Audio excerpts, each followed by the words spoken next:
Tuan-tuan dan puan, sedikit makluman dan berkaitan dengan Berota Penceramah. Puan Hasjun Hashim atau lebih dikenali dengan panggil Cik Jun ya, merupakan timbalan pengarah dan ketua pejabat Bank Negara Malaysia Pulau Pinang. Beliau mengetuai pasukan pejabat BNM Pulau Pinang, mengawasi pengurusan operasi mata wang, pemantauan ekonomi dan kewangan, penasihat pengguna kewangan dan penyelesaian dan pelaksanaan agenda strategi bank.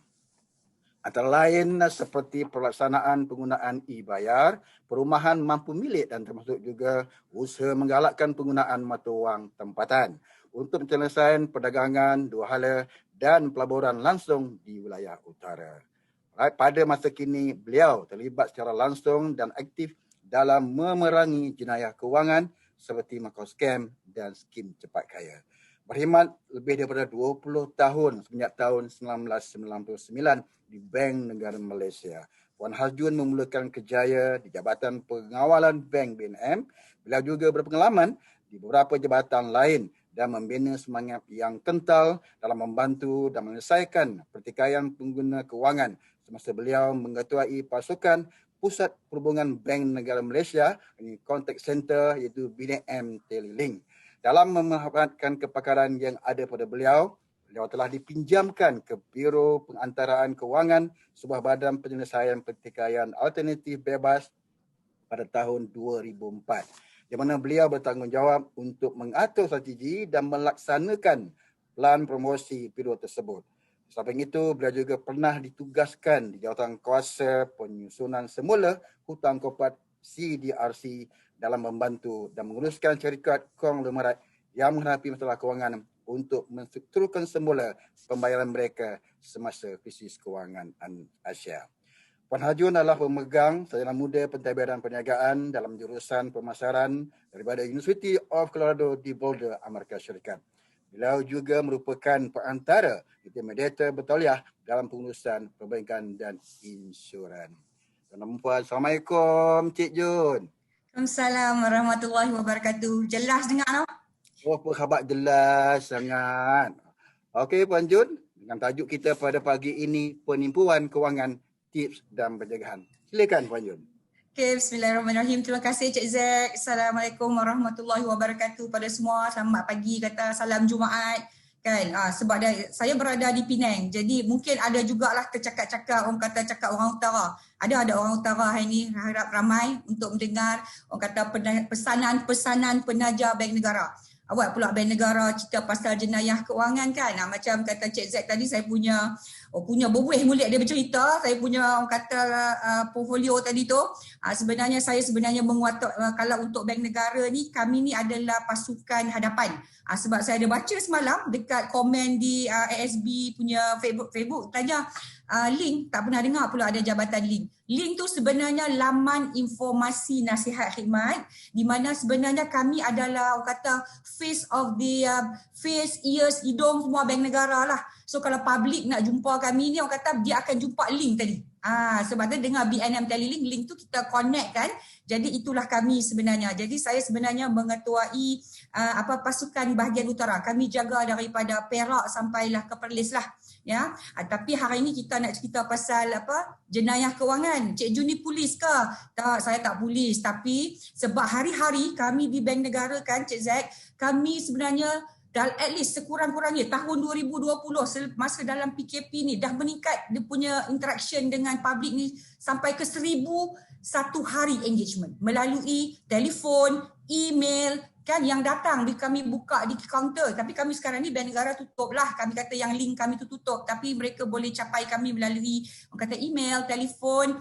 Yang kalau di Komtar tu kita, kalau di Penang ni kita buka untuk dapatkan orang kata Sikris, tetapi sambil-sambil pergi dapat Sikris tanya juga kenapa saya punya akaun dibekukan. Itu antara cerita-cerita yang hendak kita kongsi kan, cerita-cerita benar yang tiap-tiap hari kami dapat di Bank Negara ni. Untuk makluman juga, kami sebenarnya bekerjasama juga dengan polis, dengan MCMC. Sebab kalau kita duk dengar hari-hari cerita apa, Macau scam, ya, Keldai account, love scam, parcel scam, semua itu adalah jenis-jenis jenayah keuangan. Okey, bagi saya share dulu slide supaya kita senang sikit orang kata Bila nampak dia terus sampai ke hati kan. So kalau dia dengar je dia tak sangat lah kata, tapi kalau dengar campur tengok dia lebih sampai lah. So supaya orang kata lebih dapat manfaat daripada perbincangan kita pada hari ini. Sana saya share saya punya skrin. Mana dia? Tadi kan dah pandai, lepas tu dah tak pandai. Sana. Okey. Dapat tak? Okay. Alright. Okay. Sana view. Okey, saya harap hari ini sebenarnya kita tak tahu siapa kita punya audience, tapi saya rasa saya punya discussion hari ini meliputi semualah. Mungkin ada di antara kita yang sebenarnya pernah menjadi mangsa ya. Sekejap, mana page full screen, kejap no. Okey. Baik. Okey, ni dah sudah cerita pagi Ahad, pagi Jumaat, bagus ni kita dapat ilmu ya. Okey, sebenarnya apa cerita kita pagi ni? So saya percaya ada di antara kita yang mungkin pernah masuk skim pelaburan, skim cepat kaya. Lah ni skim pelaburan yang dia dah tak pakai jumpa dah. Dia jumpa apa? Orang dia pakai online je. Macam-macam. Nanti kita cerita. Skim cepat kaya dulu pun kalau tidak kita kena tiap-tiap malam pergi meeting. Oh nak dengar apa dia punya skim-skim. Ya, skim arwana lah, ya, gold scheme lah. Itu di antara contoh-contoh. Dan pelaburan internet juga, ini pun banyak, betul ke tidak? Kita akan bagi tips macam mana kita nak orang kata kenali ya. Penyalahan guna nama bank negara. Ini banyak ya. Ini secara general mungkin saya nak kata tahun lepas kita dapat sangat orang kata peningkatan kes sebanyak 600%. Tu banyak sangat, bukan 100%, kali 6 ya. Apa nama dia tu? Orang dok guna nama bank negara, orang dok guna nama logo bank negara. Orang dok guna nama Cik Jun pun ada juga ya, sebab bila dia guna nama-nama ni, nama LHDN tu jangan cakaplah, nama custom, nama polis pun orang guna juga, tapi bank negara ni somehow bila kata nama bank negara, kita yang tak ada kaitan dengan bank negara pun terkejut ya. Kalau dapat panggilan telefon yang Macau stamp ku, dia kata apa? Kan saya daripada bank negara unit siasatan, tak pasal-pasal kita akan mengelabah. Ya, jadi mungkin dekat situ kita mungkin boleh bagi tips sikit. Janganlah mengelabah apa yang perlu kita buat. Dan juga kita nampak daripada sekarang peningkatan urus niaga mata orang asing. Ramai pula nak jadi pandai lah ni. Apa mereka buat? Oh kita dah boleh trade forex. Bolehkah di Malaysia ni sebenarnya? Sebab ramai saya tahu, ramai orang buat. Cik Jun, kita online, kita punya bucket di overseas sana. Boleh ke tak boleh? Nanti saya cerita sekejap lagi. Dan penting juga saya nak cerita pasal kedai account. Kedai dadah, kedai akaun, siapa mereka ni sama jugalah.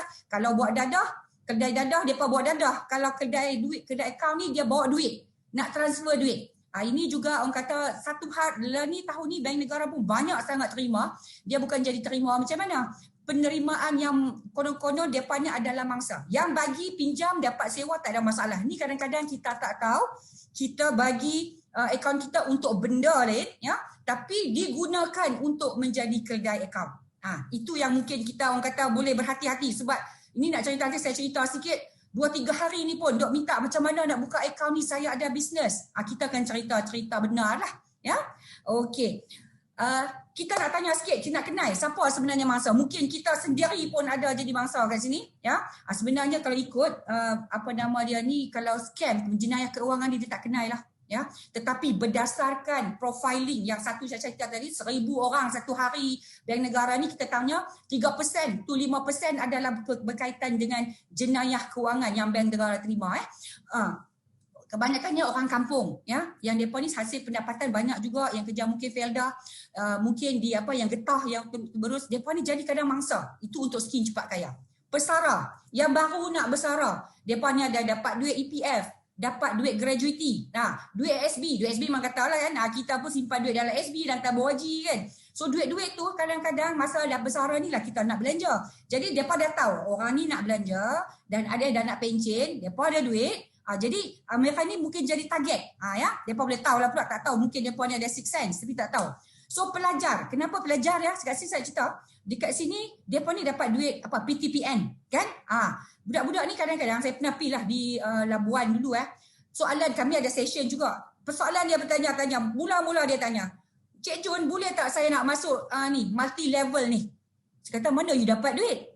Duit dia kata ni lah duit PTPN. Allah, dia kata, kenapa nak pakai duit PTPN? Saya nak tolong mak saya di kampung. Hasrat murni. Hasrat tu sangat murni nak membantu. Tapi, yalah duit tu sebenarnya untuk perbelanjaan, kan? Bisiswa tu untuk belanja. Tapi mereka ni, yalah budak-budak lah ni kita pun tengok macam mana mereka ni, orang kata bersemangat dengan, dia kata dengan online, dengan cara apa, sekarang ni apa, teknologi guna, nak belanja, nak berbisnes. Boleh, tapi kita kata mungkin benda tu dibuat secara berhemah. Tanya dulu, kena buat dulu siasatan. Nah? Dan yang selalu jugalah kata Cik Zaki, kaki tangan kerajaan. Nah ini nak kata ni berapa? Kita untuk ada mungkin yang dengar askar ke polis ke kadang-kadang depa tak payah target pun yang bawah. Depa ambil yang orang atas je.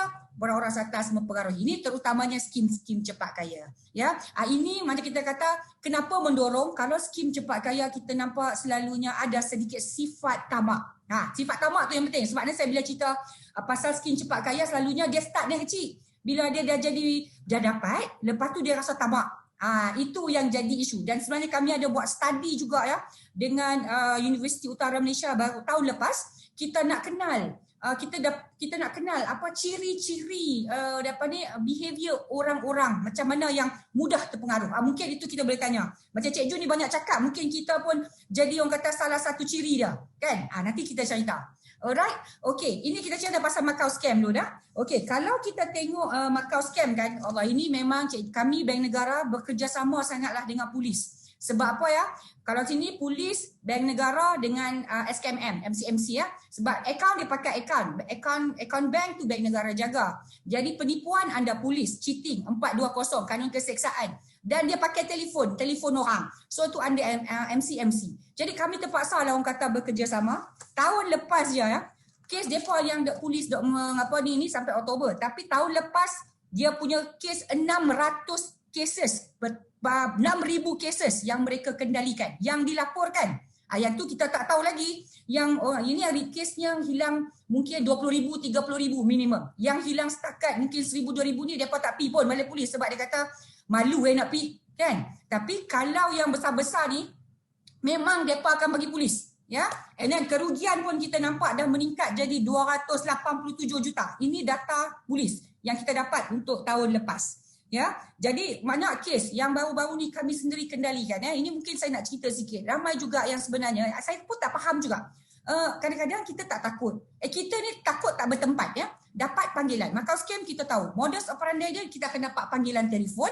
Dia akan gunalah nama Bank Negara. Dia ada bermusim. Kalau dulu dia kata apa? Cik ada kad kredit. Dia kata dia dah buat perbelanjaan. Kami nak buat pengesahan yang cik ada buat beli emas di kedai pokong. Dia kata 499. Betul ke? Kita masa tu kata aku kad kredit pun tak ada. Macam mana pula? Dia kata cik ini dah bahaya. Sebab ada orang dah pakai cik punya identity untuk apply kad kredit. Dia dah start. Dia main emosi di situ. Dia kata kita bila orang kata dah pakai identiti kita pun start panik. Ya? So dalam hal ni dia kata, okey, tak apa cik, jangan bimbang. Dia play apa orang kata yang cuba membantu. Kami akan, cik kena buat laporan. Kita akan sambungkan cik kepada Bank Negara. Ya? Itulah dia kata ke Bank Negara di unit. Dulu pakai nama apa tau? Tingkat 5 cik boleh bercakap dengan Cik Elvin. Memang ada pun staff nama Bank Negara Elvin. Percayalah juga mereka ni kan. Tapi mereka ada nama tu. Jadi bila dia kata konon-konon tak apa, saya terus sambungkan cik kepada Cik Elvin. Cik Elvin ni pun bercakap lah kata, betul cik kita nampak kat sini mungkin ada orang dah pakai identiti cik. Apa yang cik boleh buat sekarang? Apa-apa juga duit. Okey, cik kena bagi tahu nama-nama di mana akaun cik ada duit tadi. Ya, di bank mana? Di ASB pun ada kan dia boleh tanya sebab kami pernah tengok to that detail. Kita yang sebenarnya dia start daripada tanya bagi tahu ada curi identiti. Tetapi bila dia dah start kata kita dah takut, dia tanya cik di mana ada akaun-akaun, kita cerita semua. Daripada ASB lah, bank A, bank B, bank C, semua kita bagi tahu. So dia kata okey cik, sekarang untuk kita selamatkan duit cik tadi, kita buat apa? Cik kena transfer kepada ni Bank Negara punya akaun amanah. Ya, itu yang ceritanya dia masuk dekat Bank Negara kononnya, ya. Itu mana-mana masuk kata 2-3 hari lagi cek baliklah. Dari situ bila itu tak tahu lagi, kemudian tu biarkan 2-3 hari awak tak telefon. Rupanya itulah dia kata kami Bank Negara tak pernah pula minta. Sebenarnya Bank Negara tak ada lah kata simpan akaun dekat commercial bank. Kat Bank Negara tak ada pun akaun individu. Tu orang kena tahu. Tolong saya minta tolong, kat Bank Negara kami tak jaga pun individu account, tidak ada. Ya, kalau katakan apa nama dia memang dengan bank, sebab tu kita ada banyak bank. Kalau tidak satu je lah bank ada, semua orang simpan duit di Bank Negara. Kita ada banyak bank, berapa dekat 20 bank kot. So bank-bank tu yang sebenarnya kita simpan duit. Ya, okey. Jadi dalam hal ni itu dulu punya orang kata modus operandi. Sekarang dia dah tak kata macam tu. Dia nampak layer tu dah konon Bank Negara ada buat confirmation lambat. Jadi dia pula ada layering, cerita lain dah pula. Dia start dengan cerita amla, bawa dadah, cik ada langgar orang, ya, cik ada kes mahkamah. Itu semua contoh-contoh macam mana mereka satu, mereka nak bagi takutkan kita. Bila mereka takut, kita panik. Sebab tu pesanan pertama Cik Jun kepada semua di sana, bila cerita pasal dapat panggilan, satu, jangan panik, tak tentu pasal. Kalau katakan kita tak bersalah, tolong duduk Ustaz, ambil nafas. Okey, betul ke aku ada pinjaman? Betul ke aku ada langgar orang, kereta macam ni? So kena tanya. Kalau polis telefon, minta maklumat lanjut. Sebab kita nampak juga trend yang di mana, sekarang kita nampak trend dia guna IPK Pahang. Banyak betul cerita dia. Yang baru ni kes kami di seberang ni. Ya, nak kata tadi balik kepada mangsa ni, mangsa yang tak ada duit ke ada duit. Kita nampak profil dia macam mana. Ni pun untuk wanita-wanita di luar sana, boleh bagi tahu mak-mak semua ya. Mak kot, ya, mak yang dah pencen. Ataupun ada makcik yang tak kahwin. Mereka ni kadang-kadang tak ada kawan. Mereka inilah, bukan kata mereka target, tapi bila dia buat rambang, bila dia rambang dia tengok, okey, yang kita ni tak ada siapa kita nak check, kita ikut arahan. Yang kami di seberang dekat 2 juta. Ya, hilang. So kalau tengok, kalau scroll je, cuba search dekat di surat khabar semua, hari-hari ada. Semalam mekanik 40 juta. Ya, penjawat awam 2-3 hari lepas 200,000. Yang ini juga ada yang love scam lah. Scam ni pun satu juga cerita dia. Orang-orang kita ni pun tak tahulah, orang kata mungkin ketandusan kasih sayang, pergi cari pula yang Nigerian scam. Mungkin ada. Tapi itulah sebab masalahnya kita kata kita ni tak bercakap, tak check. Itu juga mengesahkan ciri-ciri mangsa-mangsa yang kami temui. Ya, okey. Jadi kita tengok balik tadi ni, ini tolonglah, kalau kata ni tolong jangan layan, kita punya tips, jangan layan mana-mana panggilan, jangan pindah ke dalam akaun mana-mana jabatan kerajaan jika diminta. Ya, sebab kami kerajaan Bank Negara ke, LHDN ke, mahkamah, ada juga panggilan mahkamah Arihat telefon. Tak terfikir ke kita, mana pula mahkamah telefon Arihat? Kan? Tapi selalunya mereka akan guna taktik ni weekend. Sebab kalau kata weekend, kan bank tak ada hari Sabtu Ahad kan. Kita ada call center saja. So kadang-kadang kita panik, bank tutup, macam mana kita nak buat panggilan? Kadang ada. Call center di bank kebanyakannya 24 jam. So sebenarnya kita boleh check dulu. Ya, polis lagi lah 24 jam. Kan kita kena tengok, okey, betul ke kita ada buat orang kata langgar lari ni? Betul ke ada report polis? Sebab bila kita katakan tadi yang mengaku kata langgar lari tadi, bila dia kata dia daripada polis, sarjan apakah, minta nombor badan dia, minta nombor report specifically supaya kita boleh cross check balik. Tapi jangan pakai nombor telefon depa. Sebab kalau pakai nombor telefon depa dah set kan. So tengoklah balik dekat mana, dekat internet ke, okey, mana nombor telefon IPD contoh polis daerah, check dekat situ. Jangan bagi pakai nombor depa tu. Ya, panggilan telefon juga. Kalau katakan kadang-kadang di telefon kita tengok panggilan dulu, panggilan telefon depa tak boleh. Dulu dia panggil masking, spoofing. Nombor Cik Jun nak telefon Cik Z kan, nombor Cik Z boleh appear. Dulu, tapi lah tak boleh. Sebab tu kadang-kadang kita tengok panggilan tu daripada mana? Daripada Iran lah, daripada Hong Kong lah. Sebab depa dah tak boleh mask nombor telefon tu. Sebab itu kita bekerja sama dengan MCMC, benda tu dah boleh buat lah. Ya, tapi kalau bagus juga kalau boleh install orang kata yang filtering call, true caller ke apa untuk bagi tahu, okey, ni nombor-nombor scammer tadi. Ya, dan kalau nombor akaun tadi, Cik Ju nak jawab pesan, kalau dia kata transfer, tolong, sebenarnya kita ada polis, ada semak mule dekat situ, nombor telefon dan nombor akaun. Sebelum transfer ni fikir tak, betul ke aku masuk ni? Check dulu dekat sana nombor telefon. Tengok-tengok ada akaun tu ataupun nombor telefon pun telah dilaporkan kepada pihak polis. Ya, sekarang ada, tak apa. Itu Cik Jun akan cakap di akhir sekarang, bagi tahu kat mana tempat-tempat yang mungkin boleh buat rujukan.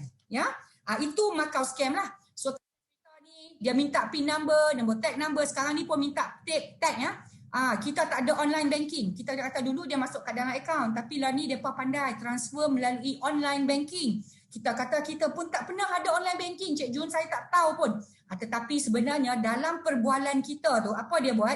Dia induce kita, dia ajar kita untuk sebenarnya create online banking. Ya, tapi ingat kita ada PIN dengan tag. Kadang-kadang kita memang dah register PIN and tag kita tu. Bila kita nak tukar sebenarnya kita kena pergi kat bank. Ya, tapi dia pandai juga. Dia kata bila dapat PIN and tag tu bagi kat dia. Kita sebenarnya kadang-kadang tanpa sedari kita bagi juga. Dia kata untuk facilitate mereka punya transfer tadi. Sebab dia banyak layer lah. Dia kadang-kadang sebab kata takkan tak boleh tangkap, polis tak boleh tangkap. Sebenarnya Macau scam merupakan satu orang kata scam yang bersindikasi, bersindikated. Ya.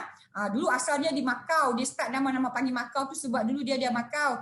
Dia punya call center tu di Macau. Tapi mangsa dia di Malaysia, dia ambil orang Malaysia, dia bawa pergi Macau. So kita telefon beria. Tapi bila polis serbu tengok-tengok tak ada sebab dia punya call center di Macau. Tapi lah ni PKP tak boleh nak berjalan kan. Sebab tu kita dah tengok banyak juga polis-polis buat serbuan dan dapat buat tangkapan dan bubuh tutup contact center, call center depa ni. Ya. Sebenarnya benda ni memang banyak cerita tapi Cik nak cakap walaupun banyak juga dah dicerita, dimasukkan dalam surat khabar, tapi kita kadang bila kita tak terkena, kita tak dapat panggilan tu, kita tak terasa. Ya? Dan kita mungkin duduk seorang-seorang, kita nak check pun kita panik. Sebab itu berdasarkan profil kami, perempuan yang duduk seorang-seorang, ini yang selalunya jadi bangsa. Ya, mungkin boleh perhati sikit lah kalau ada makcik-makcik kita ke, mak-mak kita ke, kakak-kakak kita tu kan, minta mereka dikata, mereka macam orang kata dia punya behavior tu agak orang kata agak lain sikit, dia diam tak bercakap sebab daripada dia bagi tahu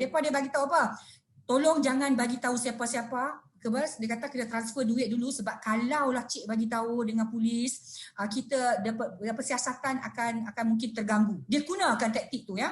Sebab ada kes yang saya kata tadi di Seberang Jaya, dia macam 200,000 tak salah, 2 juta kot. Dia mengambil masa 3 bulan untuk transfer, kan? Takkanlah dalam masa tu sebab dia duduk seorang-seorang, tak ada siapa nak bagi tahu dia, tapi bank dah call dia sebab bank nampak transaction dia tu sebenarnya agak weird. Tiap-tiap hari mesti ada ni.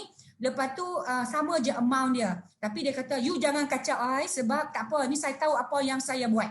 Tetapi apa yang buat dia trigger yang dia sebenarnya ditipu, satu hari scammer tak tanya dia, tak minta PIN number. Dia pelik. Lepas tu barulah dia pergi balai polis. Dia kata, kenapa hari ni tak minta PIN number dengan tag? Dia pula tanya. Ya, so baru polis kata, buat apa kami nak minta PIN dengan tag number puan ni?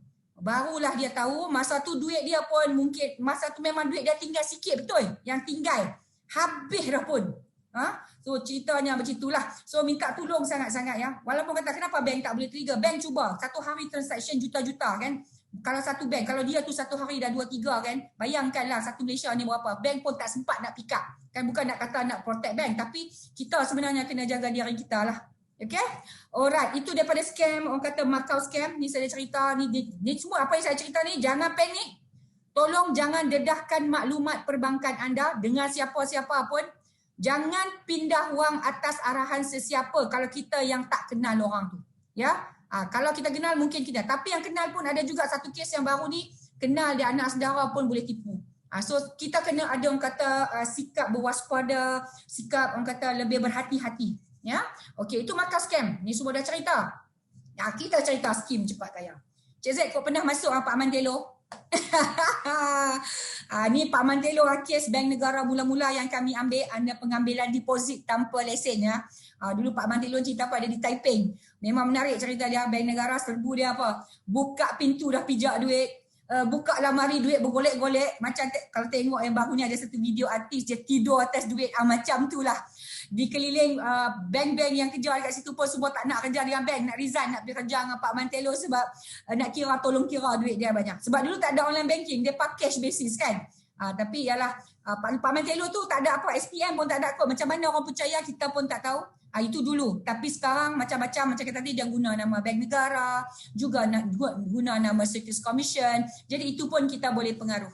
Jadi sebenarnya apa dia masukkan skim cepat kaya ni lah ya. Skim cepat kaya ni senang je.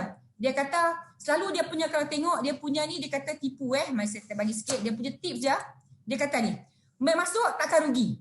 Dengar tu. Kalau berlabur adakah tak ada rugi? Itu betul kata tu. Okay? Indah khabar dari rupa. Indah khabar daripada rupa ni macam mana? Yang bawanya organizer bawa kereta BMW, pakai Rolex, Ya, oh nampak gaya, mesti kena ada bergaya lah kan. Okey, peluang sekali je. Cik Z, peluang sekali lah. Kalau tak masuk lah ni, Cik Z terlepas, Cik Z rugi. Ya, sekarang bucket tengah low ni, kita bagus kita beli. Ya, dan dia kata untung besar, risiko tak ada. Logik tak? Kalau kita yang pergi sekolah, risiko yang tinggi barulah returnnya tinggi. Adakah risiko rendah pulangan tinggi? Itu tak logik. Ya, jadi tolong ingat bila kata ada orang kawan-kawan, selalunya kita ni pun tak adalah kata nak masuk-masuk. Yang ajak ni pun kadang-kadang kawan-kawan, pak menakan kan. So kita tengok tipu ni, kita pakai lu tipu, tak rugi. Betul ke tak rugi? Melabur mesti kena ada risiko. Memang ada risiko akan hilang duit. Indah khabar dari rupa. Betul ke ni? Okey, peluang hanya sekali. Betul ke? Ini untung besar. Besar mana? Kalau dia kata besar, sekarang interest rate bank berapa lah ni? Kalau tengok dengan lo 4%. Ya, kalau tu. Jadi kalau dia pada 4%, dia bagi return kat kita pun tak bolehlah bagi 4%. Loan kita ambil 4%, kan? Dia punya apa nama dia tu, dia nak bagi kat kita 2%. Mana boleh orang nak janji bagi 20%? Kat mana depa melabur? Adakah depa melabur di pasaran saham? Ada, nanti saya cerita mungkin. Cik Jun, kami melabur dengan gold, emas. Boleh ke tak dengan emas? Emas kita pun kena tanya juga macam mana ni, dapat ke tak emas tu, ya? Okey, mungkin saya cerita sikit pasal emas ni kerana kalau tengok emas, bolehkah? Okey, secara general apa kita kata skim cepat kaya tadi ni, dia menjanjikan pulangan tinggi tanpa risiko atau risiko yang rendah. Okey, dia ada pelbagai. Yang anda bank negara ni, dia ambil deposit. Deposit ni apa ya? Deposit ni bukan deposit yang kita nak beli pinjam beli kereta, kita kena bayar 10% beli rumah. Tu tak. Deposit itu tidak termasuk di bawah definisi bank negara. Deposit ni kita makna secara general kena dia nak kumpul duit daripada orang, ambil duit daripada orang ramai. Lepas tu dia simpan, dia kata dia nak pulang balik. Itu kena ada lesen. Tu kena tahu, ya. Kenapa? Sebab kenapa duit-duit contoh bank. Bank tadi nak ambil duit daripada orang ramai. Bank diberi lesen. Ya, ASB nak ambil duit orang daripada orang ramai. Depa ada act sendiri, dibenarkan. Ya, kita kata kita nak main saham dekat pasaran saham. Semua operator semua syarikat-syarikat tu diberi lesen oleh Securities Commission. Kita nak buat multi level, contoh nak jual apa Amway ke apa ke, depa ni pun diberi lesen nak jual barang. Ya, kenapa perlu ada lesen? Kita kena faham. Sebab kalau katakanlah bank tadi dia ambil duit pada orang ramai, kita simpan duit dalam bank. Kita kena ingat bank merupakan orang kata nadi. Sebab tu kalau bank merupakan petunjuk, kalau katakanlah bank tu satu-satu tutup, bankrupt, mesti kita ada panik. Itu menunjukkan orang kata salah satu indikasi keadaan ekonomi. Sebab kita simpan duit dalam bank dengan kepercayaan duit kita selamat, betul? Kalau kita simpan duit kerana rasa tak selamat, kita tak simpan. Kita simpan bawah bantai. Tu banyak kes juga di bank negara ni, tiba-tiba mai kat bank negara, "Cik, saya nak simpan, nak tukar duit." "Awak nak tukar duit?" "Sebab duit saya dah kena makan anai-anai." "Kenapa simpan duit bawah ni?" "Simpan duit bawah bantai." "Kenapa simpan duit bawah bantai?" "Bank jauh." Wah, dia kata bank jauh. Alamak, tak ada pula lah bank jauh. Okey, itu sebab tu bank negara ada juga kita punya inisiatif lain, financial inclusion, kena ada macam mana nak simpan duit. Jadi bila duit tu tak simpan dalam sistem keuangan, duit tu tak dapat menjana ekonomi kita. Sebab duit tu kita simpan, lepas tu bank ambil, bank bagi pinjam, syarikat akan buat bisnes daripada duit yang dipinjam tadi. Itu kita kena faham konsep kenapa perlu ada. Sebab dan kalau simpan duit di bank, duit itu dijamin. Dijamin makna kata kalau kita masuk 100,000, duit kita 100,000 lah ada. Kalaupun bank tutup besok, katakanlah kita tak payahlah beratok pergi dekat depan pintu bank. Nak beratok kenapa nak keluar duit, tak payah. Duit kita selamat. Selamat dijamin oleh PIDM. Pernah dengar tak yang iklan? Pak, PIDM tu apa Pak? Duit kita di bank selamat disimpan. ASB dijamin oleh kerajaan, kan? Jadi duit kita tak akan hilang. Tetapi kalau kita masuk ke skim-skim cepat kaya tadi yang kita tak tahu pun sebenarnya, macam Pak Mantelo tadi, umur pula, dia punya pelajaran pun SPM, ya. Sedangkan bank-bank yang ada pakar-pakar pun boleh, orang kata sekarang boleh bagi 2% atau 3% the most. Tetapi macam mana syarikat-syarikat yang kita tak kenal, yang sebenarnya kita pun tak jumpa, ya, kita tak jumpa, kita percaya untuk bagi duit kita, ya. Dan sebenarnya bila kita nak dapat balik, kita buatlah laporan polis, memang tak dapat lah, ya. Itu cerita dia. So tolong macam mana kita kata tadi, tapi ada juga tanya bank negara kenapa tak ambil tindakan. Saya nak bagi tahu, sebenarnya ramai orang dia masuk, bila dia dah rugi, baru cari bank negara, baru cari polis. Sebelum dia masuk, dia tak tanya. Ya, sebab tu kalau berdasarkan macam Cik Jun kata tadi, kita dah buat profiling of this victim tadi tu, ya. Kita nampak 3 ciri orang-orang yang masuk skim cepat kaya ni. Satu, mereka ni suka bergaul. Suka bergaul, ramai kawan-kawan dia. Bila kawan-kawan dia ajak masuk, Mel lah masuk ni. Dulu ada Noras kalau pernah dengar. Pernah dengar Buluh Emas, ya, Geneva Emas. Semua boleh masuk kita, tapi sebab mak aku masuk, ustaz kat masjid pun masuk, takkanlah depa nak tipu kot, kan? So depa ni suka bergaul. So depa satu tak bersuka bergaul. Kedua, depa ni tak teliti. Satu, teliti kalau katalah kita buat kontrak ke apa, kita kena ada sign dokumen. Ini dokumen pun tak ada. Tapi kalau ada dokumen, baca pun tak. Menunjukkan kita tak teliti. Jadi satu lagi ni, kita ni cepat panik. Cepat panik bila orang kata, Cik Zack, peluang hanya sekali. Oh iya ke? Peluang sekali, rugilah aku. So kita pun tak check dengan orang lain, kan? Jadi bila kita tengok macam tu 3 ciri ni, itulah kalau kita tuan-tuan dan puan-puan yang mendengar ni, cuba tengok balik. Ada tak sikap-sikap tu? Ya, tapi pada kata kalau ada sikap ni, kenalah berhati-hati lebih. Sebab kita tahu kadang-kadang kita susah nak kata tidak.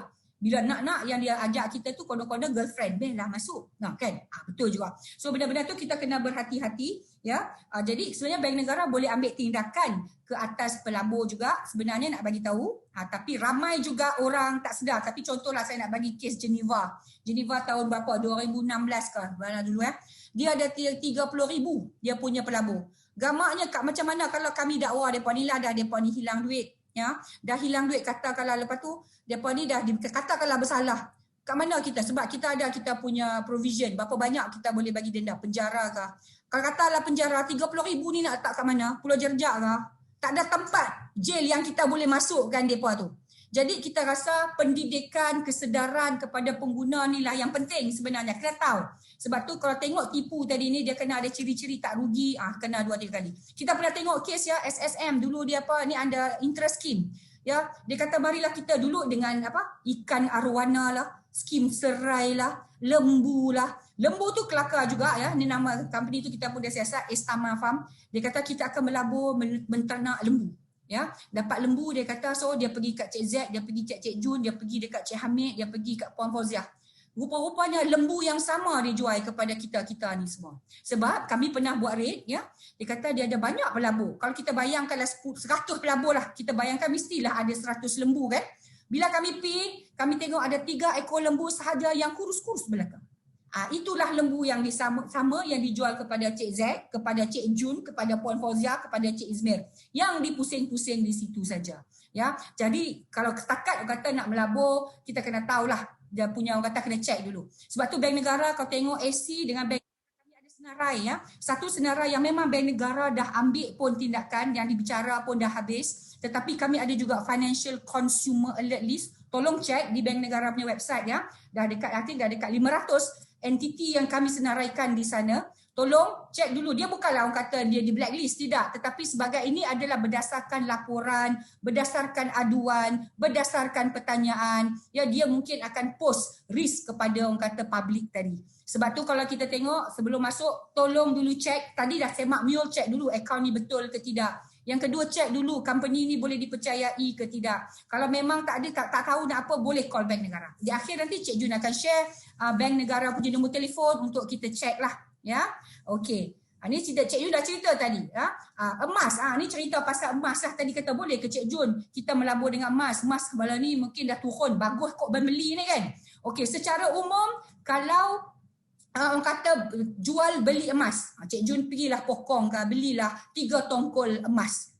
Dan Cik Jun bawa balik 3 tongkol emas simpan kat rumah. Itu tak ada masalah, harga rendah. Besok harga naik, Cik Jun kata, oh ni boleh jual ni, boleh buat duit. Beli masa harga rendah, jual harga tinggi, emas dapat, itu dibenarkan. Tetapi kalau dia kata, okey melabur, ini emasnya, emas kami simpan, tiap-tiap bulan kami akan bagi return 10% ke, 12% ke, ya.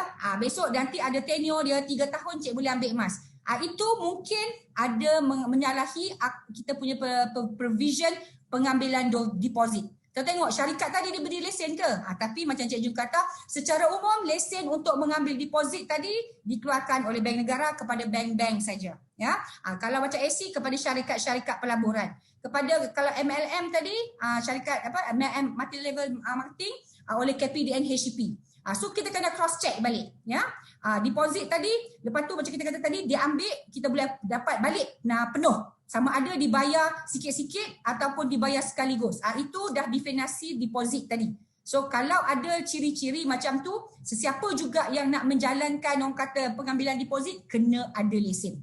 Sebab apa? Lesen supaya kita sebagai pengguna, sebagai pelabur dilindungi. Kan? Macam cikgu kata dia tak payahlah beratok kalau bank kata bank bankrupt, duit kita selamat je kalau kata pelaburan. Tapi pelaburan secara general memang ada risiko. So jadi kalau dia syarikat yang pelaburan tadi di Kawaselia, dia ada dia punya rules and regulation yang mereka perlu patuhi supaya tak adalah senang-senang duit tu hilang kan. Nak masuk orang kata pasaran saham pun first board dia very strict sebab mengambil duit daripada orang ramai. Kan?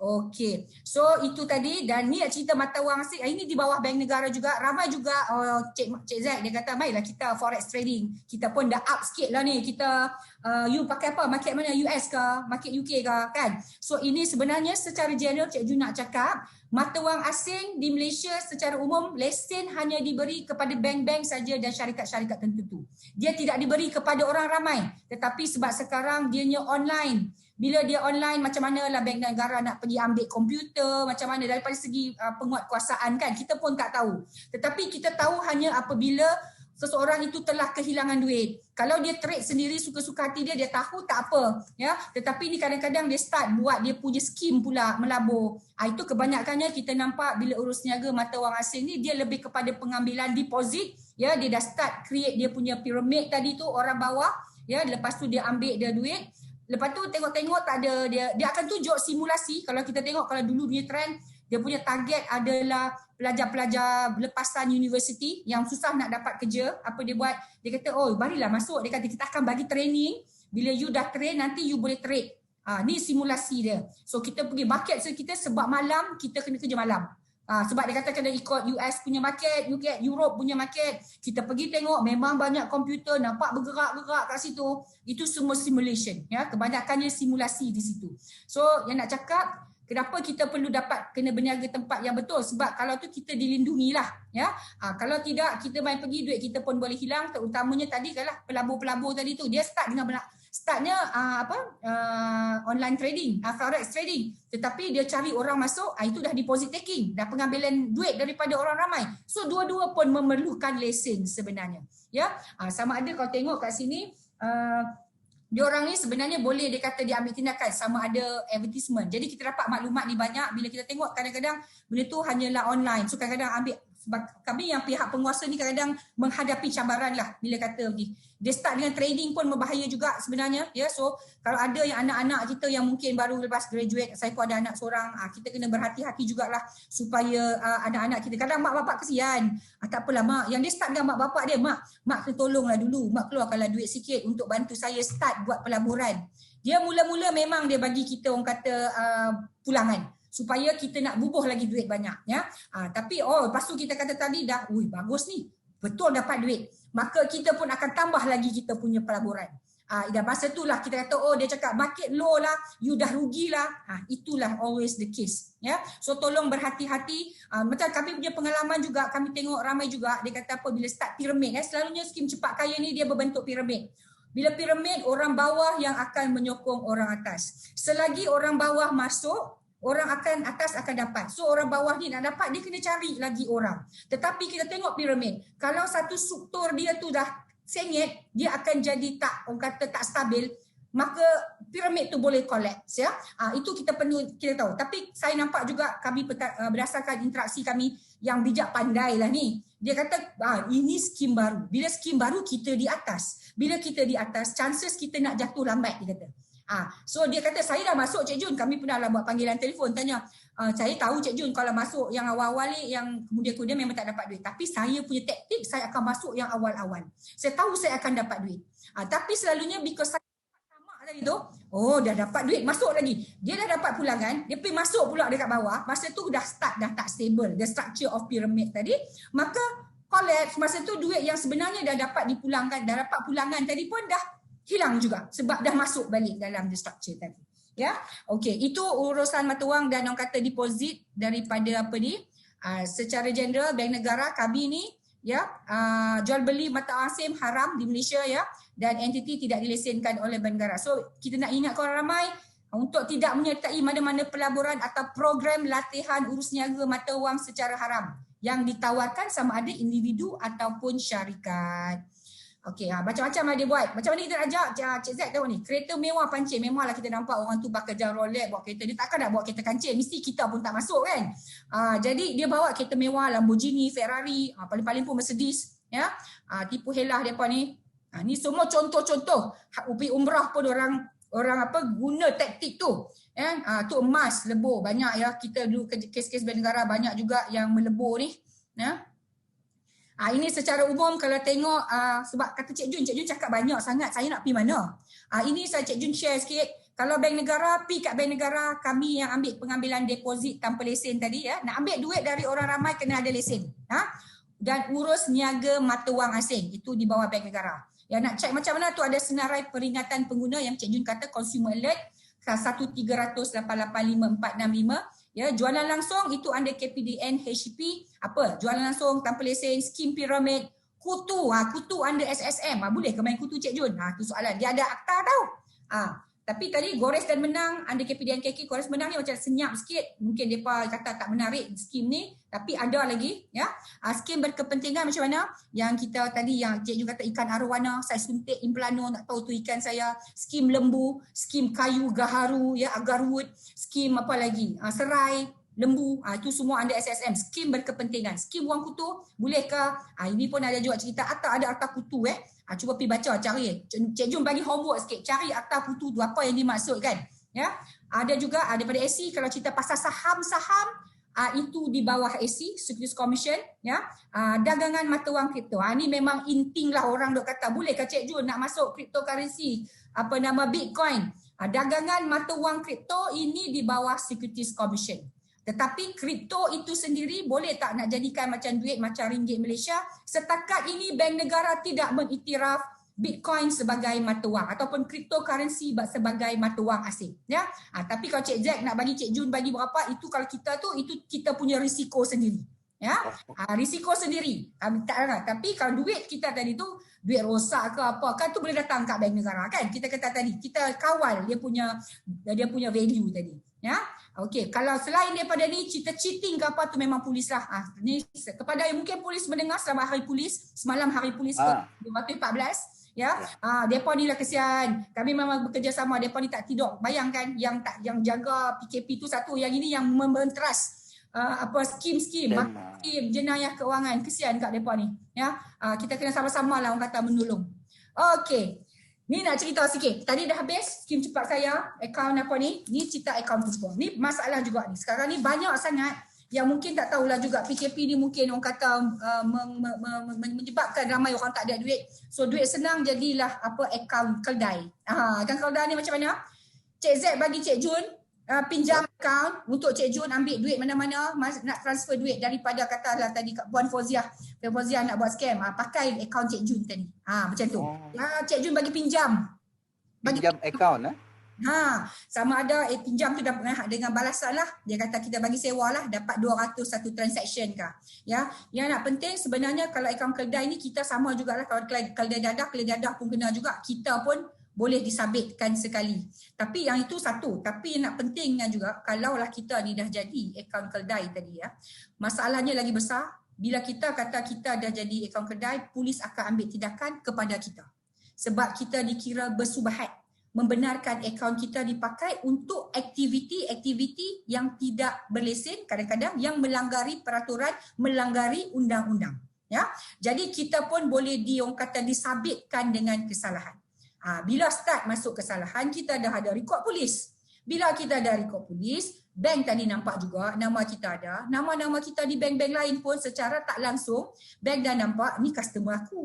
Customer aku ni kenapa dia terlibat dengan kes polis? Maka bank kata, okey, kita tak nak customer yang mungkin ada rekod jenayah, kita tutup akaun dia. Bila dia tutup akaun, jadi di situlah masalahnya. Besok nak pergi kerja, orang nak minta kerja, kena ada akaun bank, nak masuk gaji, betul? Dari situ bila tak dapat, kita dah lah susah nak dapat kerja dia kata minta akaun. Tak boleh pula buka akaun sebab rekod lampau pernah menjadi mule account. kat situ peluang pekerjaan pun akan hilang. Ya, tolong ya, itu banyak yang 2-3 hari ni Cik Jun duk pening sebab duk mengisahkan yang datang ni bukan yang okey, dia ada 2 jenis mule, yang ada yang sedang. Sedang tadi macam Cik Jun kata tadi dia bagi. Okeylah Cik Zaki nak pinjam akaun Cik Jun, satu transaction Cik Zaki akan bayar 200. Ya, itu sedar. Cik Jun sedar. Tetapi ada ramai yang tak sedar akaun mereka digunakan. Ya, contoh dia sebab sekarang ni kami pun orang kata cergas juga dalam membantras akaun ni, dan kita kata bank susahkan sikit untuk buka akaun ni, tanya macam-macam dulu sebab dia kena, bank ada polisi ya, know your customer, kena tahu pelanggan tu macam mana.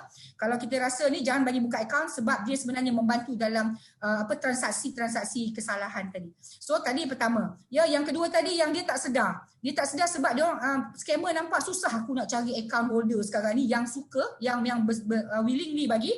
So apa dia buat sekarang? Apa kata kita sekarang promote pinjaman. Sebenarnya pinjaman tu tak wujud, tapi dia buat condition untuk kami proses permohonan tuan. Apa yang kita buat, tuan perlu bagi share kita nombor akaun. Ya, baru-baru ni ataupun satu lagi dia kata marilah kita masuk skim Bitcoin ke, kita pun nak cepat kaya juga, masuk juga skim tu, tapi dengan syarat bagi nombor akaun. Dan kita, sebab kita nak masukkan dia punya pulangan tadi, ya, kita masuk, kita pun bagi juga nombor akaun kita. Jadi ini contoh-contoh orang yang tak sedar sebenarnya akaun mereka digunakan. Ya, baru-baru ni kita ada satu kes, ya. Yang satu kes yang individu tu kesian juga, dia memang ada, tak silap ada beberapa, dekat 10 juga, sebab akaun tu dipakai berkali-kali. So bila berkali-kali dipakai, setiap mangsa akan buat laporan. Kalau katakan ada 10 mangsa, 10 laporan yang akan dapat satu Malaysia. So jenuh dia nak pergi setiap balai polis tadi untuk nak membuat betul. Saya tak buat benda ni, saya tak hilang akaun, saya tak bagi akaun. Bayangkan 10, ya. So bila keadaan macam tu, hilang pekerjaan, ya, merayu-rayu sebab kita nak kena buka akaun, dia dah dapat kerja. Jadi driver lori kot. Jadi dia kata macam mana you tak ada akaun? Sebenarnya dia cerita panjang cerita dia. Senang-senang nak dapat kerja, jadi kerjanya panjang sebab nak cerita nak tutup 10 kes polis report tadi. Ada 2-3 juga telah didakwa di mahkamah. Ya, so itu menyusahkan kehidupan kita. Terutamanya adik-adik yang baru orang kata, sebab target kita nampak dulu banyakkannya adalah pelajar-pelajar. Sebab pelajar-pelajar kan mungkin tak dapat cukup duit, bila tak cukup duit mungkin ini cara senang untuk dapat duit, dia bagi pinjam. So bila jadi macam tu, akaun ditutup, nak buka akaun besok nak kerja tak dapat, susah. So susah nak dapat, orang kata gelaplah mata depan. Ya, tapi yang baru-baru ni Cik Jun dapat kes, dia sebenarnya start masuk, dia kata dia masuk skim cryptocurrency, ya, tanpa disedari. Dia kata so dia bagikan dia punya account number detail semua untuk kononnya apa juga keuntungan dimasukkan terus ke dalam account. Bila dia masuk, lepas tu dia tanpa disedari 2-3 hari lepas tu bank telah hubungi dia, kata ada laporan polis, mereka terpaksa tutup account dia. Tapi dia sebenarnya peniaga. Bila peniaga, bayangkan macam mana kalau dapat kontrak akaun, tapi nasib baik jugalah akaun personal semua ditutup. Ada beberapa akaun personal ditutup atas nama sebab akaun ada laporan ke satu akaun, so bank-bank lain juga tutup dia punya akaun tadi. Tetapi business account ada. Kita ingat okeylah kot business account ada, ya. Tetapi business account tu dia pakai cek itu sampai tak boleh diisukan untuk nama atas nama dia. Makna kata dia duit masuk tetapi nak keluarkan atas nama dia tak boleh. So dia terpaksa pakai nama staff dia untuk bila nak pakai duit sendiri minta staff, Ana tolonglah, akak nak keluarkan duit, Ana tolong pergi cashkan masuk dalam akaun, lepas tu nanti Ana transfer balik, Ana bagi cash dekat akak. Dia suruh orang ketiga, staff dia untuk keluarkan duit. Itu dah susah lah kan, kita tak nampak. Lepas tu dia nak dapatkan, dia kata pinjaman, ya, sebab dah pergi kat bank dah tutup untuk melebarkan sebab dia dapat kontrak. Bila dapat kontrak, susahlah juga, kita perlukan capital untuk buat bisnes. Tapi bila katakan bank dah nampak dia dah listed kat situ, dari kontrak yang banyak-banyak mungkin akan hilang. So kami sebenarnya dalam kes untuk melihat balik sebenarnya apa berlaku in detail. Tetapi macam kita kata, once kita dah termasuk dalam senarai pemilik akaun tumpang tadi, sistem tadi, kita akan menghadapi kesukaran. Sangat tu saya minta mohon sangat, ya, adik-adik kalau boleh tolong. Tapi sekarang kita nampak dia punya trend juga, dia dah tak pergi kepada individu sebab dia tahu bank akan strict, dia akan minta macam-macam. Dia pandai sekarang pula buka syarikat. Dia scammer akan suruh, apa kata you buka syarikat, you beli syarikat dekat SSM yang RM1, lepas tu you jadilah director dekat sana, you pergilah buka akaun. Pun ada juga. So kalau ada orang approach kita macam tu, tolong jangan jadikan diri kita sebagai kedai akaun tumpang, ya. Okey, Cik Jun ada 5 minit lagi ke? Berapa lama lagi Cik Jun ada ni? So yang penting kita kata jangan benarkan bank anda digunakan oleh penjenayah keuangan pihak ketiga. Jangan mudah percaya dengan tawaran upah walaupun 200 300 tetapi kesan dia besar dan kalau boleh tolong jangan dedahkan maklumat perbankan anda, nombor PIN ataupun apa juga tag kepada pihak ketiga yang kita tak kenal. Yang kenal pun jangan bagi, yang tak kenal pun jangan bagi. Okey, tadi kan Cik In cakap kat mana kita nak semak. Kalau katakan orang suruh kita transfer akaun, tolong masuk dekat polis, kita ada semak mule kat situ boleh semak record nombor telefon ataupun nombor akaun yang telah digunakan. Semua ni semua record-record yang polis dapat dan polis masukkan ke dalam sistem ni. Jadi kita check. Kadang-kadang polis tak buka lagi investigation paper tetapi banyak dah orang bertanya. Kalau dah start ada amaran, ada 2 report di situ, tolong berhati-hati. So ini adalah orang kata tool-tool untuk kita semak sebelum kita terpedaya, sebelum kita tertipu. Okey, boleh sekarang ni dia ada apps dah. Masukkan je dah. Sekarang kita punya phone pun dah besar kan, dia punya memory, tolonglah secepat je check je dulu dekat situ. Ataupun sekarang polis pun dah buat talian hayat 013-2111-22. Ni WhatsApp, boleh tanya cepat-cepat, dia orang akan jawab. Polis kan kerja 24 jam, tolong. Tapi selalunya kata Cik Jun, apa chances kita nak dapat balik duit kita? Saya nak cakap, boleh katakan 0.01 tak dapat lah. Silap saya, 99.9% memang tak akan dapat. Kerana berdasarkan kami punya pengalaman, duit masuk pukul 12.10, 12.11 duit dah hilang. Dah transfer to another level. Sebab ada soalan-soalan yang tanya kepada kami, boleh tak kami dapat duit? Kenapa bank tak boleh freeze the account? Bank tak boleh suka-suka hati freeze the account. So kadang-kadang nak kena ada police report. Tetapi macam Cik Jun kata tadi, kalau dah 3 bulan baru tahu, baru sedar kena tipu, macam manalah tak dapat dia nolongnya, kata orang putih. Okey. Sebab tu tolong, kalau ada orang minta transfer, janganlah kita percaya. Okey, Bitcoin sikit. Tadi saya cerita Bitcoin memang tidak diiktiraf oleh bank negara sebagai Bitcoin ataupun cryptocurrency sebagai mata wang. Kalau ada kerugian itu kena tanggung sendiri. Ini kenyataan-kenyataan yang bank negara keluarkan. Tidak diiktiraf sebagai sah diperlakukan. Bank negara tidak kawal selia urus niaga Bitcoin. Juga berhati-hati dengan risiko lah.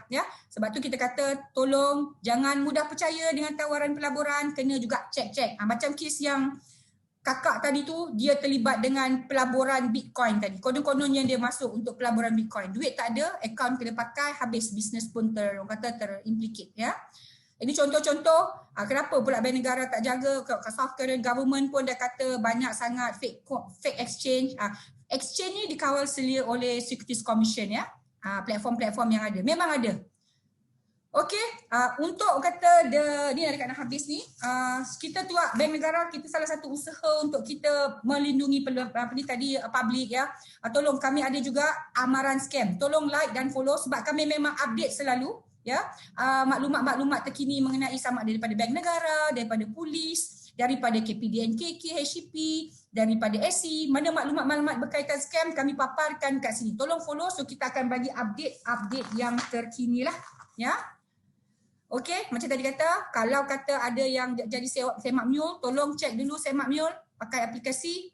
Dan yang penting, kata Cik Jun, kita kena mantapkan pengetahuan. Hari ini, Alhamdulillah, mungkin ramai juga yang mendengar, kita telah meningkatkan tahap pengetahuan kita kepada mak-mak kita, kepada kawan-kawan kita, ilmu yang telah dipelajari. Supaya dengan tu kita dapatlah melindungi diri kita. Sebab tak ada siapa nak jaga kita dah. Diri kita kena jaga. Polis pun tak terjaga dengan diri kita. Bernegara pun cuba, tapi kalau diri sendiri tak nak membantu, agak payahlah di situ. Okey. I think dengan itu saya punya presentation dah habis, Cik Zaki. Nice, pukul 11. Kok ada soalan yang mungkin boleh saya bantu untuk jawab, mungkin lebih clear. Okey. Okey, Cik Jun. Saya nak pergi kepada soalan ni pula. Pada pagi ini memang ramai yang menghantarnya, tapi kita pilih yang dipilih oleh pihak usaha kita. Yang pertamanya soalan ni datangnya daripada Rizwan, Cik Jun. Saya Rizwan tak pasti daripada mana, mungkin daripada nombor 9 Kampung Den lah agaknya tu. Okey. Soalannya, jika mangsa telah pindahkan wang ke akaun yang diberikan dan jika telah disiasat, didapati proses pindahan wang itu adalah suatu penipuan. Soalannya, adakah peruntukan undang-undang membolehkan wang tersebut dipulangkan semula kepada mangsa. Silakan Cik Jun. Okey, I think soalan yang bagus. Terima kasih kepada Rizwan. Ya. Okey, kat sini kita tengok balik. Macam Cik Jun kata tadi, selalunya tempoh masa bila dia kenal, bila tahu yang dia kena tipu tu selalunya dah lambat, ya. Dan selalunya walaupun cepat macam Cik Jun kata tadi, dia transfer pukul 12 daripada akaun mangsa kepada akaun Yul tadi pukul 12. 1 minit akaun tu dah pergi ke duit tadi dah pergi ke tempat lain. Tapi sekarang dia dah pandai buat satu layer lagi. Okey, katakan Cik Jun transfer duit 100,000 tetapi masuk akaun Mule tadi 100,000, dia akan pecahkan masuk kepada akaun Mule satu lagi level A, B, C, maybe 30,000, 40,000, 30,000. Okey. Kalau macam tadi, soalan tadi siasatan nampak memang duit tu masih ada, dapat disempat. InsyaAllah dapat dipulangkan tetapi akan mengambil masa. Kerana saya katakanlah mangsa tadi Cik Rizwan hilang 100,000, ya. Tetapi bila polis nak kena buat balik audit trail tadi, betul Cik Rizwan hilang 100 tapi dalam masuk akaun A tadi 30,000 je. So nak kumpulkan sampai dapat 100,000 itu proses yang sangat panjang, ya. Kalau duit tu ada insya-Allah dapat, tetapi macam Cik kata lambat proses nak dapat balik, ya. And most of the time macam Cik kata 99% duit dah tak ada. Itu yang berdasarkan pengalaman kami lah, memang susah. Tak dapat 99% memang tak akan dapat balik duit. Ya. Tak dapat balik. Tak akan balik. Ya. Okey, itu dah. Silakan Cik Harap Rizwan menjawab soalannya. Yes, insya-Allah. Okey, soalan yang kedua Cik Jun kita pergi datangnya daripada SSAN. Ni ringkasan dia lah, SSAN ni. Okey, saya ada soalan berkenaan dengan pelaburan emas. Okey. Adakah public gold salah satu scam ataupun public gold diiktiraf atau berlesen di bawah BNM? Silakan Cik Jun. Okey. Macam Cik Jun kata tadi, kalau beli emas, dapat emas dan simpan kat rumah dan besok beli, jual, pakai, kalau yang barang kemas tu memang pakailah. Tetapi kadang kita beli jongkong emas yang kecil-kecil tu kan. Betul. Kita beli, kita harga rendah, lepas tu kita dapat, bila dah tinggi, dia simpan balik, besok harga tinggi, itu namanya jual beli. Jual beli, itu tidak ada masalah, ya. Jadi public gold tadi setakat ini dia bukan di bawah, tidak diberi lesen untuk mengambil deposit sebab dia tak ada ambil deposit, dia hanya jual beli saja, jual beli wafer, bullion kan. So jadi ini bukan pengesahan, ya. Cik Jun tak kata boleh beli, tapi kita buat assessment juga di situ. Jadi tetapi public gold tidak dikawal selia oleh bank negara sebab dia tak ambil deposit, dia jual beli, ya. Jadi kalau kita kena tengoklah, tanya lagi lah apa benda yang ada kepulangan-pulangan lain. Tapi kalau katakan dapat duit tadi tu memang asalnya daripada jual beli tadi, itu tak ada masalah, ya. Tetapi juga untuk pengetahuan semua orang, ya, setiap ada kita punya institusi keuangan, setiap transaksi, ya, dia ada juga soalan yang tanya, Cik Jun, setiap transaksi ni kena report kat bank negara ke? Okey, ada dua jenis transaksi, ya. Kat bank negara, semua bank kena report ataupun kita panggil reporting institution. Tak semestinya bank, tetapi sebab anda AMLA, anti money laundering tadi, kalau yang terlibat dengan metal, precious metal, in this case gold memang precious metal kan. Kadang-kadang perjudian, mereka dengan ada juga dia punya ni. So ini kalau katakan ada transaksi, any transaksi melebihi 25,000, mereka kena report ke bank negara. Semua transaksi ini dikawal, ya. Itu dia panggil STR, itu dia panggil CTR. Tetapi satu lagi STR, suspicious transaction. Suspicious transaction can be any amount. Kalau katakan katakan Cik Zack tiap-tiap bulan gaji 10,000 kan? Amin. Oh amin. 10,000. Tapi katakanlah bulan depan tiba-tiba termasuk 15,000. Bank kata suspicious. Lebih sikit je 5,000. Bank boleh report ke bank negara. Itu namanya suspicious transaction. It can be any amount. Sebab Cik Jun kata nak kena tadi 25,000. Tak sampai pun 25,000. Tapi 15,000 itu sendiri suspicious transaction. Yang transaksi yang diragui bank ataupun public gold ke siapa tadi yang memang reporting agency, mereka perlu laporkan ke bank negara. Sebab tu kita monitor, ya. Tetapi macam kita kata monitor tu tak boleh satu hari berjuta-juta transaction. Dia akan laporkan kepada bank negara. Jadi kepada soalan yang tadi tu, kita kata public gold tadi tu kita tengok kalau dia memang jual beli tak ada masalah sebab itu namanya jual beli emas, ya. Okey, itu dia. Saya harapkan SSAN, nama ringkasnya ni kita harap faham mengenai dengan public gold. Mungkin soalan yang terakhir Cik Jun datangnya daripada seorang wanita, Puan Raduyah, Marub nama dia. Puan Raduyah mengatakan, kenapa bank tidak boleh bertindak untuk blok akaun scammer serta-merta apabila sudah tahu keputusan pengadu? Pihak bank hanya blok akaun apabila laporan bertulis PDRM dibuat dan ianya menyebabkan masa terlewat, duit sudah dikeluarkan oleh scammer. Tolong ulaskan. Okey, ni soalan ni macam soalan satu tadi juga. Ya, dekat Ya, sikit. macam Cik Jun kata tadi, bank boleh buat kalau kata dapat laporan, kita under ABLA tadi, section 4 ya, benda tu dah suspicious. Macam Jun kata, tiba-tiba akaun tu biasa ada RM10, tiba-tiba ada RM50, itu dah suspicious. Bank boleh buat. Tetapi lah kalau macam tu banyaklah bank nak kena report, nak kena block. So sebab tu memang kena buat laporan polis dulu, cepat-cepat. Tapi masalahnya bila buat, walaupun kita sedar dia buat laporan polis tadi, duit dah tak ada. Itu masalah dia. Memang kita dah ingatkan. Tapi macam kita kata ada juga kes-kes yang terlambat sebab apa bank minta. Sebab tu kita ingatkan bank perlu ada kata you kena tahu you punya customer. Kalau customer you selalunya ada 50,000, dia tiba-tiba flag out benda ni ada jadi 1 juta, kenalah tanya apa duit ni daripada mana. Sebab tu kalau secara general mungkin Cik Jun bagi tahu orang tanya kalau duit nak bawa masuk dari ni selalu juga soalan-soalan Cik Jun dapat duit daripada overseas nak masukkan Cik Jun kena dapat kelulusan bank negara ke? Sebenarnya duit nak masuk bank negara kena masuk ke dalam Malaysia mesti kena sama ada dia pakai cash ataupun dia pakai bank. Ya, dua cara. Cash dia bawa dekat airport masuk dalam bag, kita ada rules kat situ. Tak boleh lebih daripada 30,000. Kalau tu dia kena declare. Kalau declare duit mata wang asing ke duit ni dia kena bagi tahu kenapa duit tu daripada mana. Itu dia punya rules dia. Tetapi kalau masuk dekat dalam bank akan tanya, kita kena bagi tahu bank nak masuk. Bank akan tanya, you masuk duit ni satu untuk apa?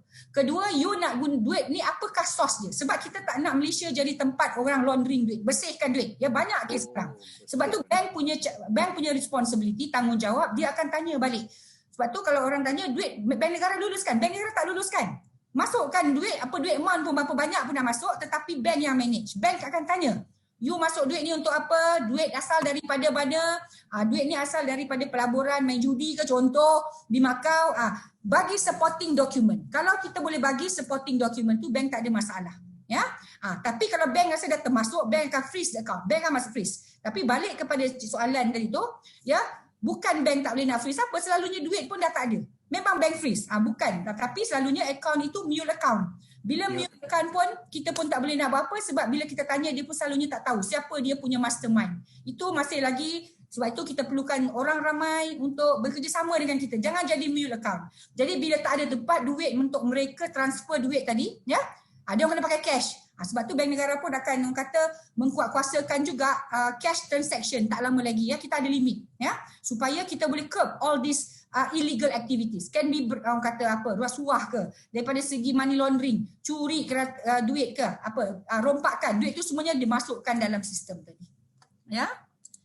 Okey, ada lagi permintaan satu soalan ada, boleh boleh. Wah, mungkin waktu talu saya dapat email tapi tak apa. Kalau nampak datang daripada Noi bukannya? Noi. Okey, tak apa Noi. Pendek je soalannya Cik Jun. Okay. Trend pelaburan sekarang yang gunakan apps. Adakah ini legal? Okey. Senang je Cik Jun cakap tadi. Apps tadi tu kalau kata pelaburan, tengok dia pelaburan kalau melibatkan share, saham. Kita cek balik dengan Securities Commission.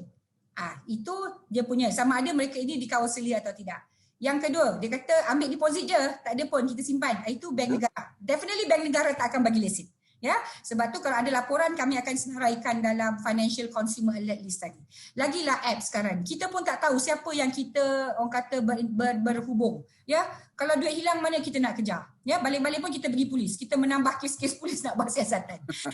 Tapi kita kata selalunya apps ni dia agak berbahaya. Kita kena apps tu mungkin jadi dia punya platform saja. Tapi kena kenal siapa di company. Search dulu. Betul company ni berdaftar dengan Malaysia. Semua itu kena kita tahu. Kita kena lebih teliti. Sebab nak dapat duit bukan senang ya Cik Zack. Kita kerja senang je orang kata. Masuk kita mau masuk tanpa mengira. Kita nak kaya cepat. Kadang-kadang konsep itu kita kena orang kata lebih lihat, meneliti lebih lanjut lah. Ya. Okey Cik Jun, terima kasih di atas pencerahan kepada soalan yang dikemukakan tadi. Tak apa Cik Jun rehat sekejap. Jadi Cik Jun dan perlu kita terakhir kepada pihak yang luar sana, peserta kalau ingin menganjurkan webinar online, menganjurkan webinar secara online kepada kaki tangan, staf atau organisasi anda, komuniti, sila emailkan kepada kami financialeducation.smb@pmi.com.my dan hubungi kami 20505813 20505387. Itu extension saya dan kita boleh bincang bila kita nak anjurkan.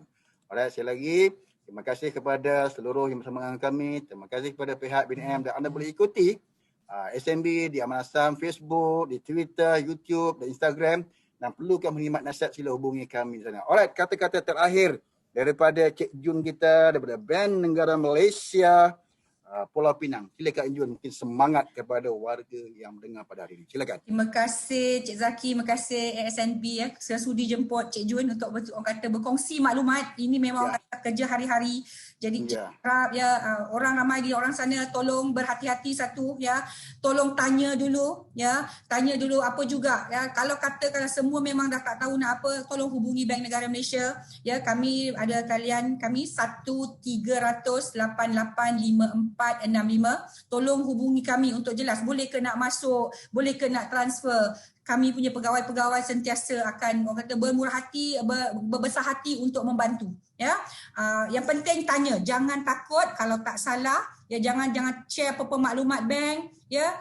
Kalau kata memang blur langsung tolong telefon Bank Negara. Kalaupun boleh cari Cik Jun ya, hubungi Bank Negara Pulau Pinang. Cik Jun di Pulau Pinang, kok yang di utara ni nak cari boleh juga Cik Jun di Bank Negara. Cik Jun suka nak bantu orang kata. Ni okey, apa harap ilmu yang Cik Jun kongsi tadi membawa manfaat dan dikongsikan bersama dengan yang lain. Kok kalau ada terkasar bahasa, Cik Jun minta maaf ya.